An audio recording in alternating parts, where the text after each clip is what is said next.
thank you for joining me. I'm going to use the next few minutes to introduce you to part of our approaches to working with young people. I hope you find it interesting, and it'll be part of a series where we're going to expand on some of the ideas that we're introducing to you here. You know, if the last 14 months or so has taught us anything, it is that we need our young people to be confident, resilient and adaptable. And it's my view that this is going to work its way through as we move into the new academic year, September onwards. But there is more to it than that. We can be pretty much certain that our young people are more likely to achieve good life outcomes if they have these qualities of confidence, of resilience and adaptability. There is some uncertainty about the kind of future they're moving into.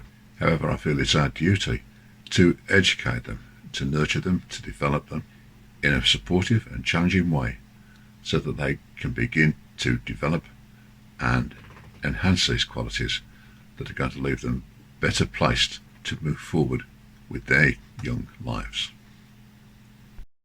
Well, I'll be absolutely clear with you here. I believe it's about a coached program in which, of course, some teaching takes place and, of course, some associated learning takes place. However, coaching is the lead approach, and our approach is built around the premises of positive psychology, where we are identifying strengths and then posing how can we use these strengths to help us meet the opportunities and the challenges that are in front of us. So we're looking at what's achievable and what is it that we're seeking to develop, and what we're trying to avoid is a more traditional fault-finding method where we're actually sort of looking at what's going wrong and seeing how we can stop doing it without maybe too much emphasis on the strengths we have that draw on the things that are working well in our lives that actually enable us to move forward through situations. So we're using existing strengths, developing existing strengths, and maybe reaching out for other ones to help us with the challenges we're faced with. At this point, a reasonable question might seem to be, so what informs your approach? What's the background to it? And it's based with some work on positive psychology delivered through the VIA Institute, the Values in Action Institute, that are based in the States.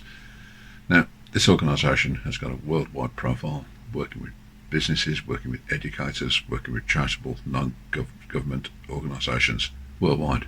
They also fund research in countries. They're an ethically sound organisation, and the results they produce for us form the basis of our work. So what happens? Well, anyone working with us can register for a free online assessment. It takes about 20 minutes, and it shows you your core strengths, the ones that you reach out to first. And these are the ones that we start to work through in order to develop some really strong, positive approaches to growth, development and change.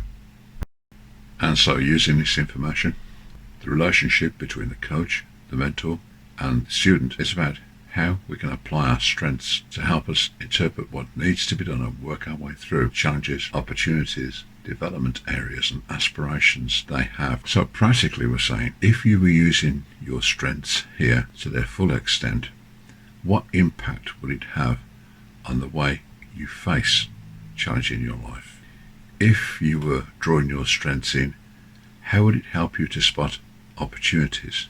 How do your strengths help you in areas where you need to develop? And when we think about your strengths, how do they talk to your aspirations?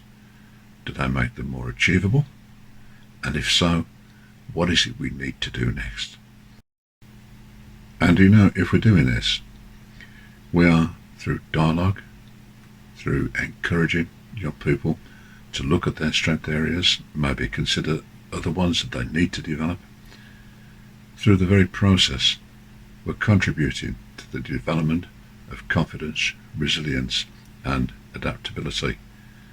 3 core skill areas that are going to leave them in a better place to face the challenges that they and we and society are looking towards as we move into a relatively insecure future, nonetheless one that is going to be full of, I think, opportunities. Thank you, and if you'd like to contact us, our details follow towards the end. Bye now.